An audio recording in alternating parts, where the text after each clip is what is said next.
আল্লাহ রাব্বুল আলামিন বলেন, লাকাদ খালাকনাল ইনসানা ফি আহসানি তাকওয়িম। আমি আল্লাহ রাব্বুল আলামিন মানুষকে উত্তম আকৃতি দ্বারা তৈয়ার করেছি। সুবহানাল্লাহ। মানুষ আশরাফুল মাখলুকাত, সৃষ্টির শ্রেষ্ঠ জীব। আল্লাহ রাব্বুল আলামিন জিন এবং ইনসানকে সৃষ্টি করেছেন শুধুমাত্র তার ইবাদত বন্দেগী দাসত্ব করার জন্য। সুবহানাল্লাহ। ওয়ামা খালাকতুল জিন্না ওয়াল ইনসা ইল্লা লিয়াবুদুন। আজ আমরা আল্লাহ পাকের হুকুম আহকাম মানি না, পাঁচ ওয়াক্ত নামাজ আদায় করি না।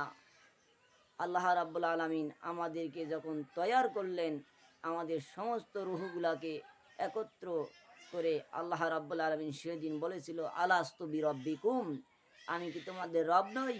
আমরা সকলেই এক বাক্যে বলেছিলাম, ক্বালু বালা, নিশ্চয়ই আপনি আমাদের রব, সৃষ্টিকর্তা, পালনকর্তা।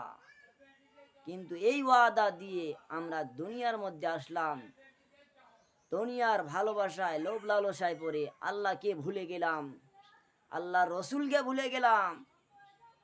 আমাদের আর কিছু ভালো লাগে না। আল্লাহ রাব্বুল আলামিন বলেন, ইন্নামা আমওয়ালুকুম ওয়া আওলাদুকুম ফিতনা।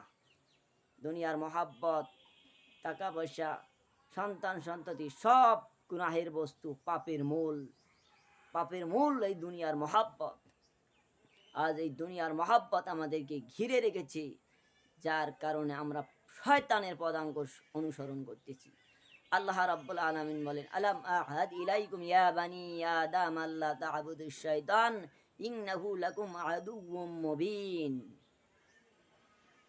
তোমরা আমি আল্লাহর ইবাদত বন্দেগী দাসত্ব করো, কিন্তু শয়তানের পদাঙ্ক অনুসরণ করিও না, কারণ শয়তান তোমাদের প্রকাশ্য শত্রু।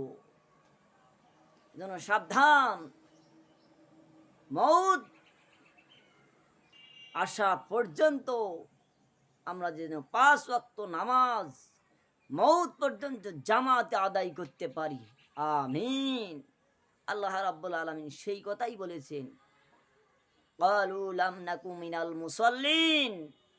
যারা নামাজ পড়বে না তারা অবশ্যই অবশ্যই জাহান্নামের মধ্যে যাবে। যেন নামাজ পড়তে হবে।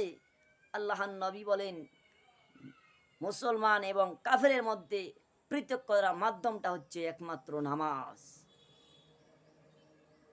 যে উম্মত আমার নামাজ পড়বে না, আমি নবী ওই উম্মতকে শাফায়েত করব না, কারণ একমাত্র শাফায়েতের অধিকারী দেওয়া হয়েছে আপনার আমার নবী, বিশ্বনবী রাহমাতুল আলামিন মুহাম্মাদুর রাসূলুল্লাহ। সকলে বলি সাল্লাল্লাহু আলাইহি ওয়াসাল্লাম। আমাদের উত্তম আদর্শ মডেল হচ্ছে নবী মুহাম্মাদুর রাসূলুল্লাহ সাল্লাল্লাহু আলাইহি সাল্লাম। আল্লাহ রাব্বুল আলামিন বলছেন, লাকদ খালাকনাল, যে তোমাদের একমাত্র উত্তম আদর্শ হচ্ছে নবী মুহাম্মাদুর রাসূলুল্লাহ সাল্লাল্লাহু আলাইহি ওয়াসাল্লাম। এজন্য সম্মানিত মুহতারাম হাজিরিন, আমাদেরকে সামনের জিন্দেগি কোরআন এবং হাদিসের অনুযায়ী যেন চলতে পারি, আল্লাহ তুমি আমাদের সেই তৌফিক দান করো। আমিন। আমার ভিডিওটি ভালো লাগলে আপনারা অবশ্যই লাইক, কমেন্ট, সাবস্ক্রাইব করবেন, পাশে থাকা নোটিফিকেশন বেল আইকনটি বাজিয়ে দিন। আসসালামু আলাইকুম ওয়া রাহমাতুল্লাহ।